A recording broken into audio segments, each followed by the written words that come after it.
नमस्ते, स्वागत है आपका इस वीडियो में। हम बात करेंगे हिंदुस्तान जिंक लिमिटेड के बारे में। तो इस स्टॉक का एनालिसिस करेंगे, बेसिक एनालिसिस करेंगे और समझेंगे कि स्टॉक कहाँ पे है, क्यों है। बिकॉज यहाँ पे एक स्क्रीनर मैं यूज़ करता हूँ। स्क्रीनर मतलब quarter over quarter sales is greater than 30%, profit आपका 30% है, P is less than 40 and price is all low price जो है। सो ये कुछ पैरामीटर्स मैं यूज़ कर रहा हूँ। सो इसका अगर आपको लिंक चाहिए आप चेक कर सकते हैं। So this is one of the company. ये basically वेदांत का एक subsidiary है, looks like a subsidiary of Vedanta. So this is the first time that I'm looking at this stock. So ऐसा नहीं कि मैं पूरा रिसर्च करके आपको बता रहा हूँ। This is how I analyze a stock. So ये प्रिलिमिनरी एनालिसिस है। इसके ऊपर फर्दर डिपेंड करेगा कि whether I am interested in this stock और नॉट, और ये इंडस्ट्री कैसे मूव कर रहा है, नहीं कर रहा है। एंड उसके बाद फर्दर इसको हम रिसर्च करेंगे, समझेंगे क्या है, नहीं है, और वेदर इसके ऊपर टाइम इन्वेस्ट करना चाहिए कि नहीं, और टाइम इन्वेस्ट करेंगे तो whether it is worth investing in this business और नॉट। तो अभी चलिए देख लेते हैं हिंदुस्तान जिंक। सो सबसे पहले हम चेक करेंगे टिकर टेप पे अगर हम देख पा रहे हैं तो एक दिन में इसने 3% रिटर्न दिया है कल, और आज भी शायद से मार्केट ओपन है। आज फ्राइडे है ना, तो आज मार्केट ओपन रहेगा। एक वीक में इसका थोड़ा सा गिरा हुआ है। एक महीने का रिटर्न हम चेक करते हैं। एक महीने का भी नेग्लिजिबल है। एक साल में कितना रिटर्न है? एक साल में 10% रिटर्न है, which is kind of stable. Because ये हिंदुस्तान जिंक बेसिकली जिंक बनाते हैं, समझ पा रहे हैं, ये रॉ मटेरियल इंडस्ट्रियल गुड्स है। तो इसमें ज़्यादा रिटर्न आप एक्सपेक्ट नहीं कर सकते, पर ये स्टेबल होना चाहिए। 5 साल में 6%, it's not really that good. And अगर हम देखें 2003 में इसका लिस्टिंग हुआ था, 1 रुपये 70 पैसा। अब ये 350 रुपये में, तो 17,000 गुना, मतलब 17 गुना इसका जो है वैल्यू रिटर्न इसने दिया है over a period of 19 years. So एक बच्चा बड़ा हो जाता है। So this is a large cap, देख पा रहे हैं कि 1,30,000, 1,31,000 इसका मार्केट कैप है। And it's a mining company, diversified, and the stock is quite volatile. And P जो है इसका 16 है। पीबी रेशियो मतलब price to book ratio is 4.06। Dividend yield जो है 6.87। सेक्टर पीई इज 24, मतलब जो सेगमेंट है उससे कम ही है पीई। सेक्टर पीबी से इट्स लाइक ओके। ओके। 20% लोग बोल रहे हैं कि खरीद सकते हैं, नहीं खरीद सकते हैं। So it's fine. तो चलिए देख लेते हैं, फाइनेंशियल ट्रेंड्स को चेक कर लेते हैं कि 24,000 करोड़ इसका रेवेन्यू होता है। 24,000 करोड़ में से 9,000 करोड़ इसका प्रॉफिट है। सो it's a highly profitable company. और देख पा रहे हैं कि कोविड टाइम में भी ज़्यादा उसका डिप नहीं हुआ था, एंड उसने 2021 में मतलब बिफोर कोविड लेवल का उसने जो मार्केट है वो पकड़ लिया। So that's not a bad thing at all. तो यहाँ पे हमें ये देखना पड़ेगा, 24,000 करोड़ इसका इनकम था, पर यहाँ पे भी 24,000 करोड़ है, पर इसका जो प्रॉफिट है वो डिप किया है। सो हमें ये चेक करना पड़ेगा कि प्रॉफिट क्यों डिप किया है। मे बी इसका जो वर्किंग कॉस्ट है, या टैक्सेशन है, या ट्रांसपोर्टेशन कॉस्ट है, सम वे और the other it has been affected. So this is how you evaluate, like figure out, okay ये हो सकता है, वो हो सकता है। तो फिर बाद में आप फर्दर एनालिसिस करते हो। फर्दर एनालिसिस करने के बाद आपको फिगर आउट होता है कि अच्छा ठीक है, प्रॉफिट मार्जिन कम हुआ है, मार्केट का जो इंडस्ट्री है वो स्लो डाउन हुआ है, प्रोडक्शन कम हुआ है, या जो रॉ मटेरियल, क्योंकि माइनिंग है, रॉ मटेरियल में आपको हमेशा एक्सप्लोरेशन करते रहना पड़ता है। बहुत लोग इंपोर्ट भी करते हैं, तो उसके ऊपर डिपेंड करता है सारा चीज़। तो आपका डिविडेंड इसने दिया हुआ था 18 रुपये दिसंबर 14 को। That is perfectly fine. Okay, so intrinsic value check कर लेते हैं। The current price is less than the intrinsic value, which is good. ROE versus ROE has been, stock has been generating better return. Dividend भी अच्छा दे रहा है। Entry point is good. No red flags, मतलब इसमें stock manipulation नहीं हो रहा है, which is a good thing. So next हम लोग चेक कर लेते हैं इसके फोरकास्ट। इसका प्रो वर्जन चाहिए होगा, तो प्रो वर्जन मेरे पास था, and maybe I buy again if required. तो डाउन आपका यहाँ पे दिखा दे रहा है। सो करंट प्राइस इज 310 रुपये। तो वो फिगर आउट कर लेंगे, दैट्स नॉट एन इशू। तो अभी हम लोग जस्ट एक ओवरव्यू ले रहे हैं, देख रहे हैं क्या हो रहा है नहीं हो रहा है। तो इनकम स्टेटमेंट इज, इसका जो ग्रोथ है which has been positive, higher than industry. Net income, market size has increased. Oh market size तो नियर अबाउट मोनोपोली है, from 89% to 89.6%। So it's near about monopoly. It's near about 89% market share लेके बैठा हुआ है, तो this is monopoly business. And इसको ये जो चार्ट्स है वो हम लोग बाद में देख लेंगे स्क्रीनर पे। एंड पीयर्स जो है वो कौन है, पीयर्स भी उसमें, पीयर्स अभी चेक नहीं करेंगे हम लोग, it's not worth it. Okay, so looks like it's a P S U. So हमें ये भी चेक करना पड़ेगा ओनर कौन है। तो बीएससी के वेबसाइट में अगर हम जाके चेक करते हैं तो 52 वीक लो जो है 274, से it's near about that zone. 52 week high is 300, 407। T T Q is 0.32, EPS is 21, very good. CPS is 28.35. Category, obviously it's a listed company, industry zinc mining का है। एंड ठीक है, वो चलो देख लेंगे। तो यहाँ पे पॉजिटिव फाइनेंशियल यहाँ पे दिखा रहे हैं, 19 पॉजिटिव हैं इसके लिए। What is working for the company, चलिए हम लोग देख लेते हैं। सो इंडिकेटर्स को हम चेक करते हैं, तो यहाँ पे बियरिश है, वीकली बियरिश है, माइल्डली बुलिश है, सो डिपेंड करता है। Okay, so because this is primarily for short term investing, so अभी तो हम लोग शॉर्ट टर्म इन्वेस्टिंग नहीं करेंगे, we are basically focusing at long term investment. तो अभी हम चलिए चेक कर लेते हैं। Factors analyzed, so excellent quality company based on long term financial performance, second largest company in metal non ferrous sector। okay, non ferrous मतलब जो iron नहीं होता है, आयरन के अलावा जैसे कॉपर, जिंक, मैग्नीशियम, ये सारे जो होते हैं वो नॉन फेरस होते हैं। फेरो मतलब होता है आयरन, सो ये आपको समझना पड़ेगा।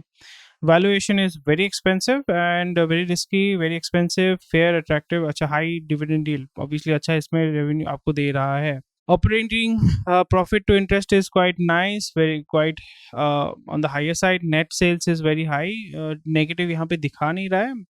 ओके, यहाँ पे बहुत सारे फैक्टर्स हैं जो आप चेक कर सकते हैं, पर ये जब फर्दर हम एनालिसिस करेंगे तो आप वहाँ पे हम देखेंगे।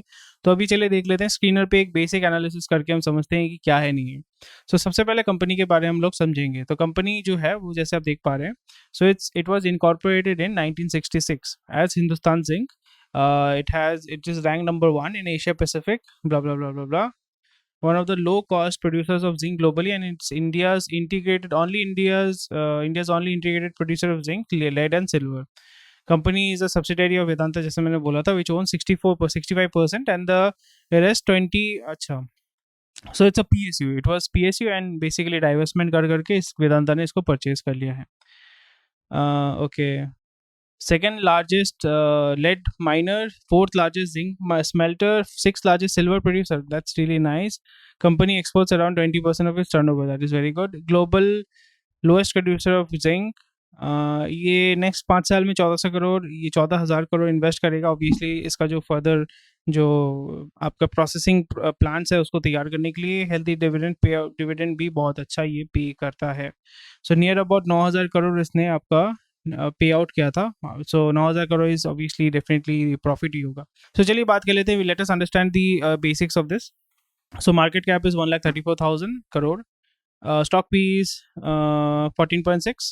इंडस्ट्री पी कहाँ पे 11 है, सो इट इज शोइंग थोड़ा सा ज़्यादा है इसमें। चलिए देख लेते हैं। R O C is 26। Operating margin, oh my God, operating margin is 55%। That is the biggest advantage जब आप खुद माइनिंग कर रहे हैं, खुद मैन्युफैक्चरिंग कर रहे हैं। So the operating margin is much much much much higher, so that is a very good thing. Debt is around 5,000 crore, that is fine. जो मार्केट कैप है उससे एडजस्ट हो जाएगा, हमें देखना पड़ेगा कैश रिजर्व्स कितना है। Enterprise value is 1,32,000 crore. Profit after tax is 9,000 crore. Quarterly sales is 8,000 crore. Cash equivalent is 7,000 crore. Sales होता है 27,000, एक साल में आपका 27,000 करोड़, और इस क्वार्टर में इसने 8,000 करोड़ ऑलरेडी उठा लिया है। So which is really good. So we can expect much much growth, that's really nice. Current price is, I think it looks fairly priced. अभी वो डीएमए देखने से हमें पता चलेगा, will be able to figure out, but looks very promising. मतलब अभी देख के तो बहुत इंटरेस्टिंग लग रहा है। 10 साल में रिटर्न उतना अच्छा नहीं देता है, बट दिस इज, अगर आपको इसमें इन्वेस्टमेंट, ये मेरे को अभी मोटा मोटी पता चलेगा कि if I invest in this company I will be investing for dividend, not for मतलब not primarily for capital growth. Yes, capital growth होगा स्लोली एंड ग्रेजुअली, बट उसके ऊपर डिपेंड होकर हम नहीं चल सकते। Our target is basically to get more and more dividend from this stock. So अभी चलिए देख लेते हैं। Let us understand the chart here. So 5 साल में अगर हम देखें, so it has been following the 50 DMA, 200 DMA. So right now it is near about fairly, looks like fairly priced है. It looks quite fairly priced. अभी जो देख रहे हैं, अभी आपका जो 50 DMA और 200 DMA है वो यहाँ पे clash कर रहा है। So वो यहाँ पे clash कर रहा है। So that means that it is kind of fairly priced अगर हम इसको चेक करते हैं। So यहाँ पे जैसे आप देख पा रहे हैं ना कि 50 DMA और 200 DMA जो है उसको अभी ब्रेक थ्रू कर रहा है, वो अभी ब्रेक थ्रू करके ऊपर की तरफ जा रहा है। So that is very good. But यहाँ पे आप जैसे देख पा रहे हैं, इसका अगर ट्रेंड देखें, सो 50 DMA 200 DMA को क्रॉस कर रहा है, फिर नीचे आ रहा है, फिर ऊपर जा रहा है, फिर नीचे आ रहा है, फिर ऊपर जा रहा है, नीचे आ रहा है, ऊपर जा रहा है, नीचे जा रहा है। मतलब यहाँ पे इस पॉइंट पे जाके ये स्लोली आपको ऐसे देख पा रहे हैं कि रेजिस्टेंस फॉलो हो रहा है, और यहाँ पे बाउंस कर रहे हैं। एक 200 DMA के नीचे जब जा रहा है, it is bouncing up. So even 298 पे आया है, so it has again gone up to, यहाँ पे देखिए ज़्यादा इसमें 24 फरवरी 25 फरवरी को इसने रिकवर कर लिया है। 298 था, 310 में रिकवर कर लिया। सो एक दिन में इसने रिकवर कर लिया। सो दैट इज रेजिस्टेंस यहाँ पे आपको मिल रहा है इस डोमेन में और इस डोमेन में आपको एक रेजिस्टेंस दिख रहा है। which is a very positive thing. So it is following the 50 DMA and 200 DMA के नीचे भी अगर जाता है तो वो quickly 2-3 दिन के अंदर recover कर जा रहा है. So that is a very positive for this stock. So अभी चलिए बात करते हैं. It's a almost debt free company. 4,000 crore, it's not a big deal at all, and it's providing a very good dividend. Near about आपका 6.75% ये जो है आपका डिविडेंड पे आउट करता है. कंपनी इज एक्सपेक्टेड ऑब्वियसली अच्छा क्वार्टर ये दे रहा है, बहुत अच्छा ये डिविडेंड पे आउट करता है. सेल्स ग्रोथ उतना नहीं है but it's perfectly fine. Hindustan copper, Hindustan zinc, comparatively it is free cash flow. That amazing company. It is an amazing company. It's a cash cow company. चलिए देख लेते हैं. 2019 में 5,000 करोड़ का सेल था एंड हर एक ये क्वार्टर वाइज आपका दिया हुआ है.